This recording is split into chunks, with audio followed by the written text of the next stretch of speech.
Assalamualaikum warahmatullahi wabarakatuh. Jumpa lagi di channel ini. Pada kesempatan kali ini kita akan membahas topik yang sudah banyak orang bicarakan dan sudah banyak orang implementasikan, yakni tentang microservices, ya, atau service-service mikro atau layanan-layanan mikro, layanan-layanan kecil.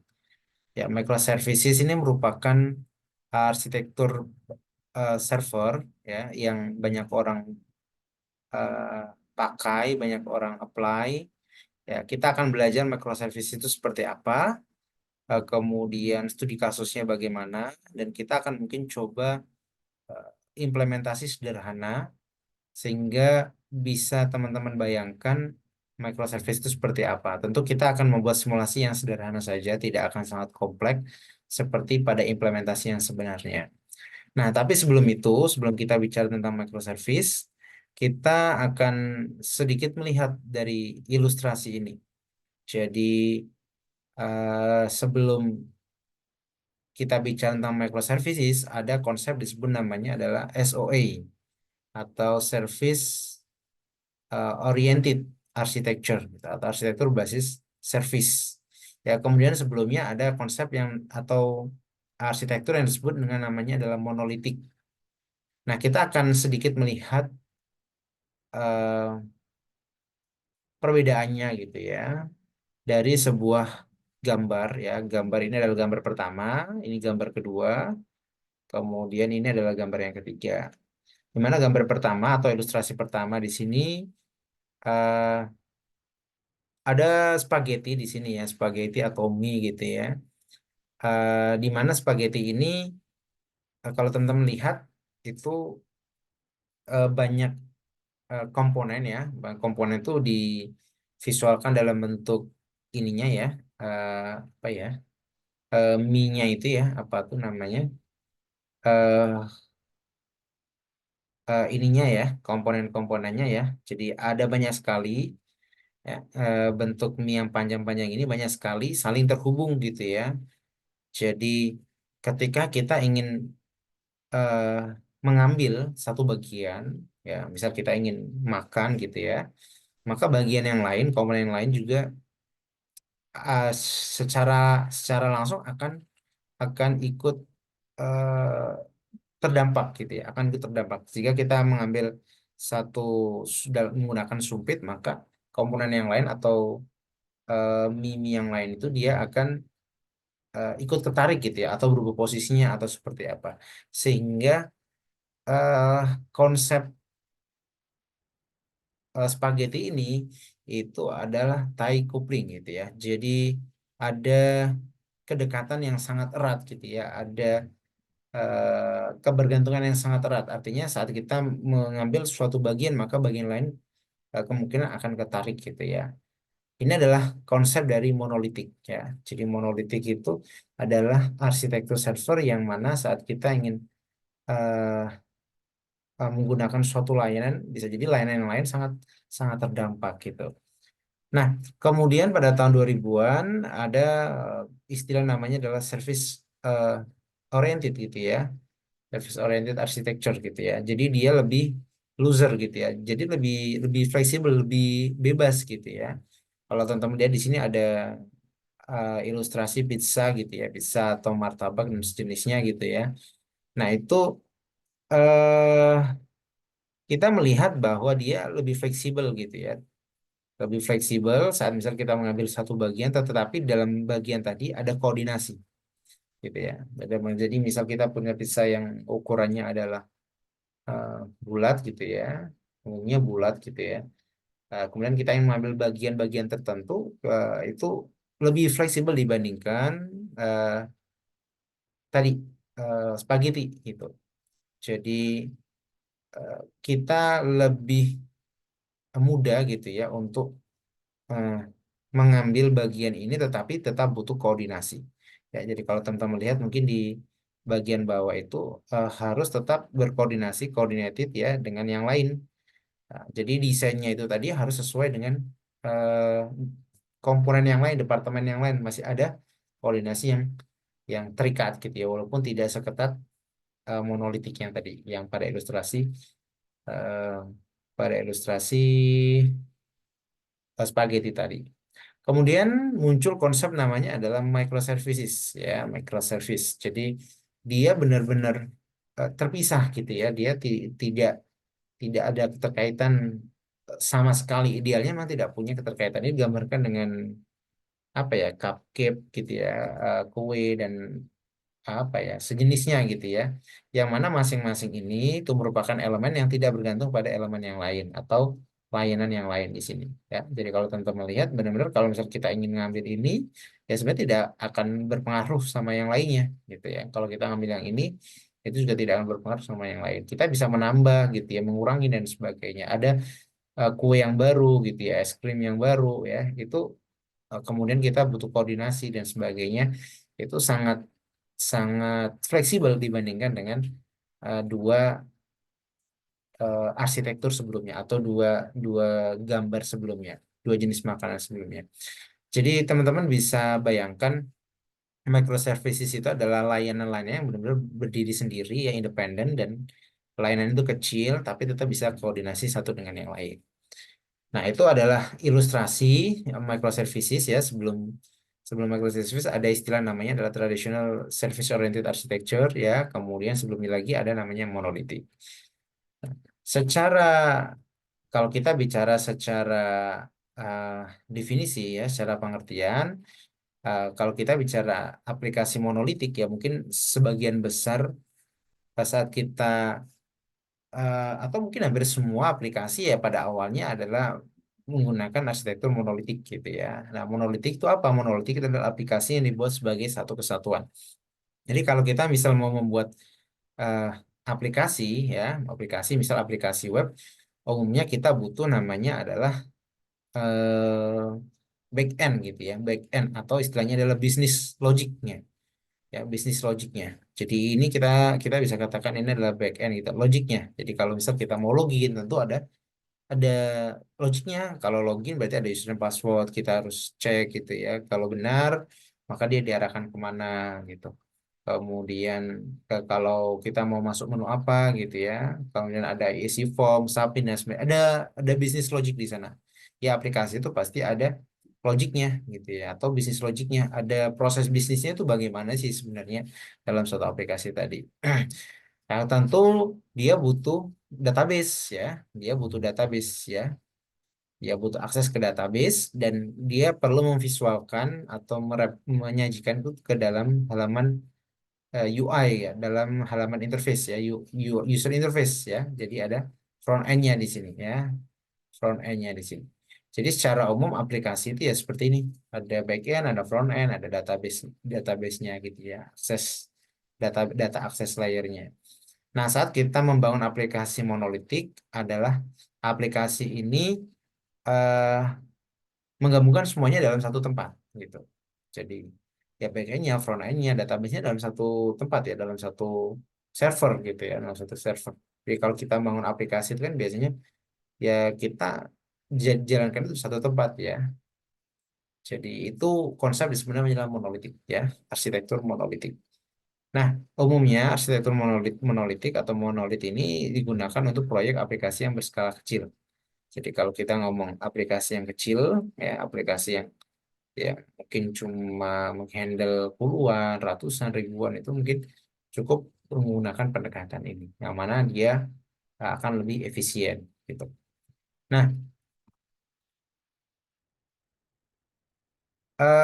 kenapa sih kita menggunakan pendekatan arsitektur monolitik ya sebelum kita bicara lebih lanjut tentang microservices ya. Jadi ada beberapa keuntungan ya, tentu ada beberapa disadvantage ya, ada advantage, ada disadvantage gitu ya. Jadi yang pertama eh, saat pengembangan ya, saat pengembangan dan deployment pemasangan itu lebih sederhana ya. Kenapa? Karena dalam satu tempat gitu ya. Ya kita misal bikin aplikasi apa front end back endnya ya cukup mudah gitu ya. Cukup mudah artinya ya di satu tempat tadi gitu, ya, satu repository tadi lah mudahnya. Ya, jadi kita tidak memecah aplikasi yang kita bikin ini benar-benar satu kesatuan aja gitu ya. Jadi lebih mudah deployment-nya juga lebih mudah gitu ya. Jadi keunggulan yang ada pada monolitik ini.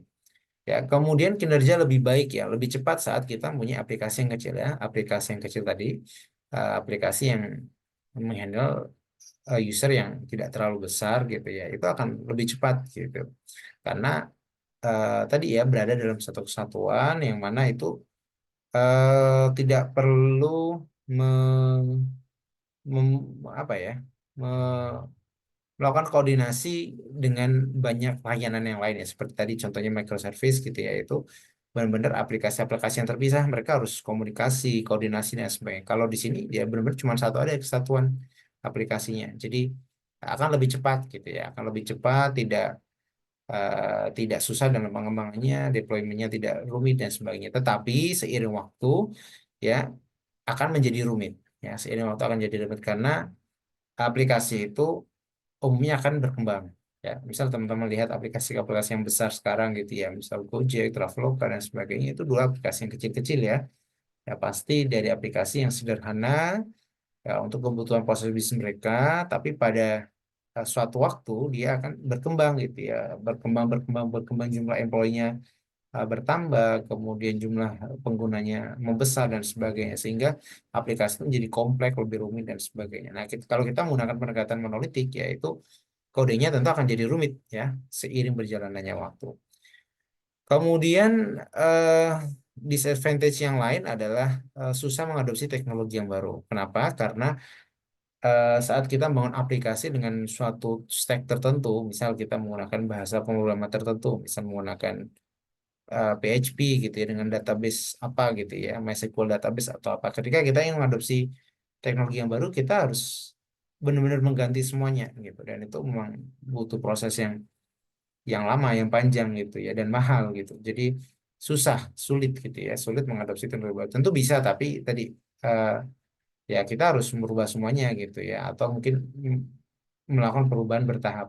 Yang pasti monolitik ini eh, kurang cocok kalau misal kita ingin eh, mengadopsi teknologi yang baru. Ya tentu dalam seiring berjalannya waktu, teknologi itu semakin semakin maju ya, semakin banyak pilihan gitu ya. Kalau dulu kita belajar pemrograman web gitu ya, misal menggunakan PHP dulu ada apa eh, Codeignator, kemudian sekarang muncul Laravel, kemudian sekarang banyak orang migrasi ke JS gitu ya, menggunakan back-end-nya misal Express.js dan sebagainya, front-end-nya React dan sebagainya gitu ya. Kemudian nanti muncul lagi Golang dan sebagainya. Itu akan muncul secara terus-menerus gitu ya, teknologi-teknologi baru yang lebih bagus, lebih lebih baik gitu ya, sehingga posisi saat mengadopsi monolitik ini ya, cluster monolitik ini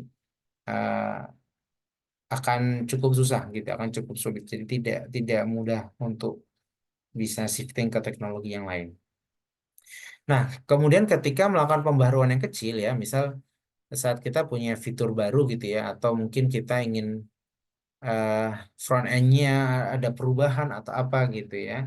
Nah, itu butuh memerlukan full redeployment. Jadi benar-benar dideploy semuanya gitu ya. Jadi saat kita ada proses deploy ya tentu mati gitu ya di production gitu ya. Eh, apa tuh namanya? Bisa jadi ada apa ya istilahnya? Ada waktu yang mana server tidak bisa diakses gitu ya, proses seperti itu gitu ya. Atau kita butuh apa? Apa ya? Ya, ya mendeploy ulang gitu ya semuanya gitu ya, walaupun ada perubahan kecil ya dari sisi layanan, dari sisi tampilan dan semuanya ya. Karena tadi merupakan satu kesatuan. Kemudian sulit untuk melakukan scale up sesuai kebutuhan ya. Jadi misal kita punya aplikasi besar gitu, ada aplikasi gitu ya. Di sini punya banyak fitur, ada fitur A, B, C dan sebagainya gitu ya. Oh, ternyata pada layanan C ini, misal layanan tentang eh, pembelian gitu ya, atau mungkin pendaftaran, perkuliahan atau apa semacam seperti itu. Di salah satu fitur ini kita ingin scale up gitu ya, kita ingin apa ya, resource kita ingin perbesar ya tidak bisa gitu ya. Karena ini dalam satu kesatuan, maka ketika kita melakukan scale up, yang dilakukan adalah melakukan scale up secara keseluruhan, kayak gitu. Ya, jadi tidak sesuai dengan kebutuhan ya monolitik. Tapi tentu aplikasi pendekatan monolitik itu bagus ketika aplikasi itu kecil, ya. Tapi seiring berjalannya waktu, jumlah user semakin besar dan sebagainya, itu akan muncul hal-hal yang memang perlu untuk shifting dari teknologi dari arsitektur monolitik ke arsitektur lainnya.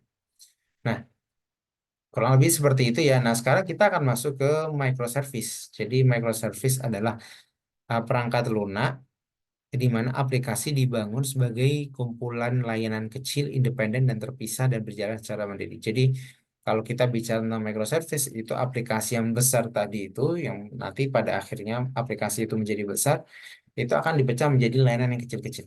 Jadi misal kita punya aplikasi yang besar seperti ini, ya tentu seiring berjalan waktu dia akan membesar, membesar dan seterusnya gitu ya, membesar, membesar seterusnya.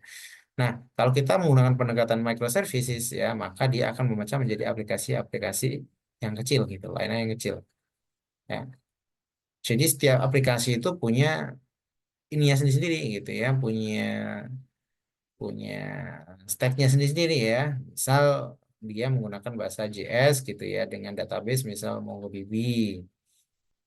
Misal ini menggunakan PHP atau mungkin JS tapi versi yang lain dan sebagainya. Nah, benar-benar dia adalah aplikasi sendiri gitu ya, aplikasi sendiri seperti pada ilustrasi tadi ya, es krim atau kue tadi itu, dia benar-benar sendiri-sendiri, tapi tetap mereka akan melakukan komunikasi gitu.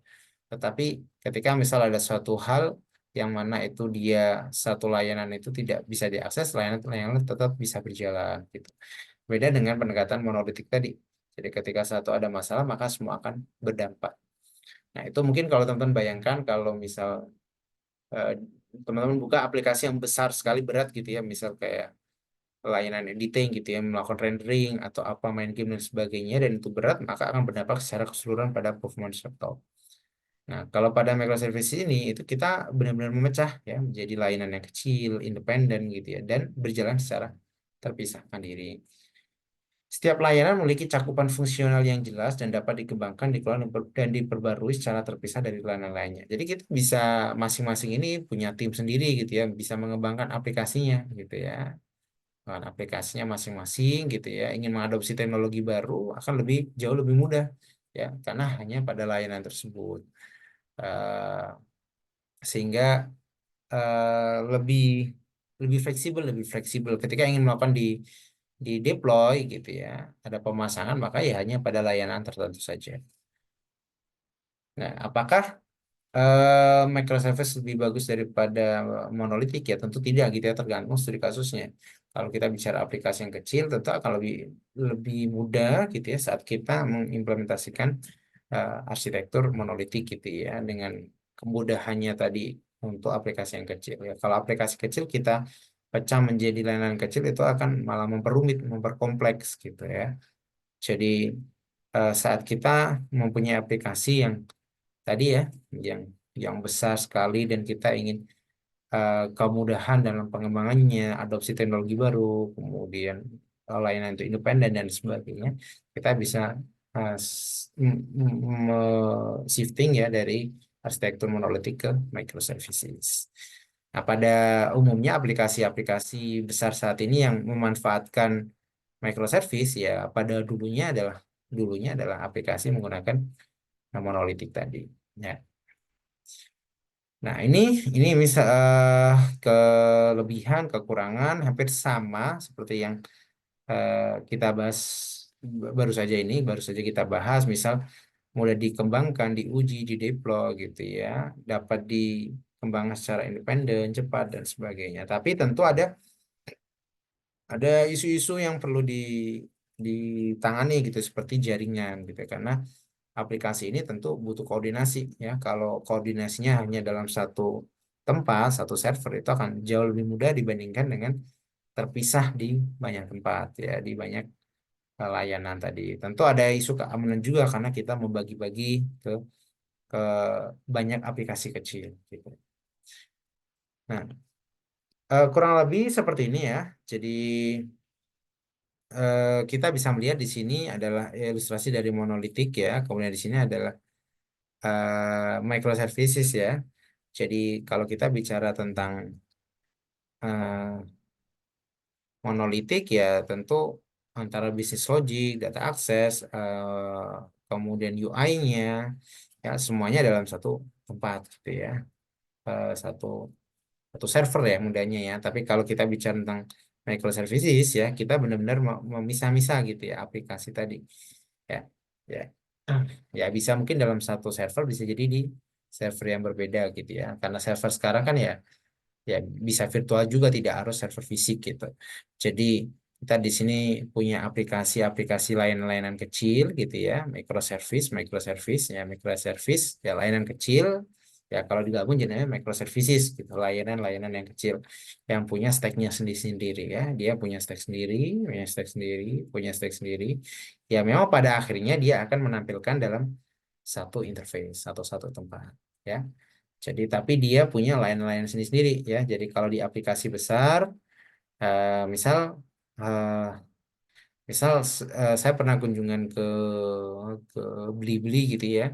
Itu dalam satu halaman saja, di halaman produk mereka itu bisa jadi ada beberapa tim gitu ya. Ada tim untuk rekomendasi, ada tim untuk review eh, dari usernya, ada tim untuk di keranjang dan sebagainya gitu. Jadi masing-masing punya layanan-layanan terpisah, tetapi memang pada akhirnya ada kebutuhan untuk menyatukan dari banyak layanan-layanan tadi ya. Jadi tetap user akan melihat sebagai satu user interface. Nah, eh, saat kita bicara tentang arsitektur microservice ya, uh, dia eh, apa namanya umumnya komunikasinya menggunakan protokol seperti HTTP gitu ya, gRPC dan sebagainya gitu ya. Kalau mungkin teman-teman pernah dengar konsep API gitu ya,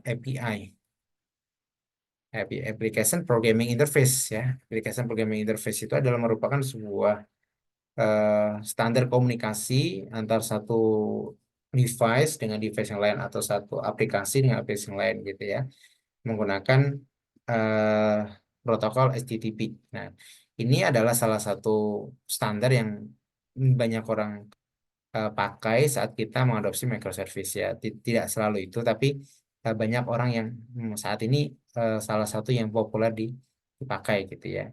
Nah, salah satu arsitektur yang digunakan ada namanya REST gitu ya, REST. Jadi REST itu merupakan standar arsitektur gitu ya. Salah satu standar arsitektur dalam membangun API gitu ya, atau web service yang mana itu bisa digunakan sebagai komunikasi antar layanan-layanan di microservice tadi gitu ya. Nah, eh, karena dia menggunakan metode HTTP tadi, menggunakan protokol HTTP tadi, maka dia menggunakan metode-metode yang umum seperti get, post, put, delete gitu. Jadi kalau kita lihat lebih detail akan seperti ini. Nah, ini adalah merupakan arsitektur umum gitu ya. Ada client server. Jadi di sini adalah klien, kemudian di sini ada server gitu. Jadi layanan-layanan tadi eh, terkadang memang eh, merequest gitu ya, meminta gitu ya, meminta suatu, melakukan komunikasi gitu ya dengan menggunakan pendekatan get, post. Get itu meminta, post itu menulis, put itu update, delete itu menghapus gitu ya ke dalam servernya ya, dan dia akan memberikan respon dalam bentuk JSON gitu atau XML gitu ya, yang umum gitu ya, yang umum biasanya menggunakan JSON gitu. Jadi komunikasinya antar layanan-layanan tadi dia akan memanfaatkan API tadi gitu ya. Jadi tetap akan dilakukan pertukaran-pertukaran data ya. Jadi kurang lebih akan seperti itu. Nah, kalau pada umumnya saat kita bicara tentang client server itu kan saat kita request server akan berikan responnya biasanya HTML ya, halaman web gitu. Kalau kita ngakses suatu domain gitu ya, google.com, dia akan ngasihkan halaman layar Google. Pas saat kita ngakses apa gitu ya, login, dia akan menampilkan terminal login dan sebagainya. Tapi pada eh, ini ya, pada API tadi, respon yang diberikan adalah format datanya ya, jadi JSON, XML dan sebagainya. Nah, Nah, kemudian ada konsep disebut namanya API Gateway gitu. API Gateway itu adalah entitas yang bertindak sebagai pintu gerbang tunggal untuk semua permintaan klien ya, yang keluar masuk di dalam arsitektur microservice. Kalau teman-teman tadi eh, sudah menangkap bahwa masing-masing layanan itu dipisah-pisah, misal di sini ada layanan pembayaran, ada order gitu ya, ada chart gitu ya, yang mana masing-masing akan berkomunikasi menggunakan API gitu ya. Salah satunya ya eh, menggunakan, kalau kita menggunakan arsitektur REST maka namanya adalah RESTful API gitu ya. Maka ada gateway gitu ya, ada gateway bahwa saat klien itu ingin mengakses ke layanan-layanan tadi akan masuk ke dalam satu tempat sini ya, tempat sini ya. Jadi semuanya akan terhubung gitu ya, melalui gateway ini. Nah, eh kurang lebih seperti itu ya. Jadi pengantar eh, microservices. Jadi microservice, intinya microservice adalah layanan-layanan kecil, yang mana layanan kecil itu eh, bisa lebih cepat gitu ya dikembangkan oleh masing-masing tim, kemudian mengadopsi teknologi baru gitu ya. Bisa melakukan scan sesuai kebutuhan dan sebagainya, tapi tetap ada kok ada komunikasi antar satu layanan dengan yang lain. Tetapi layanan yang perlu diperhatikan dan layanan itu independen, benar-benar independen. Mereka seakan-akan adalah layanan sendiri-sendiri ya, yang ketika ada suatu hal yang berdampak dia tidak terdampak gitu ya. Jadi kasusnya tadi misal tadi beberapa yang sudah kita bahas. Nah, pada video selanjutnya kita akan coba melihat studi kasus microservices yang kita nanti akan gunakan sebagai simulasi dalam belajar eh, ini microservices ini. Itu mungkin dulu, semoga bisa dipahami dan semoga bermanfaat. Assalamualaikum warahmatullahi wabarakatuh.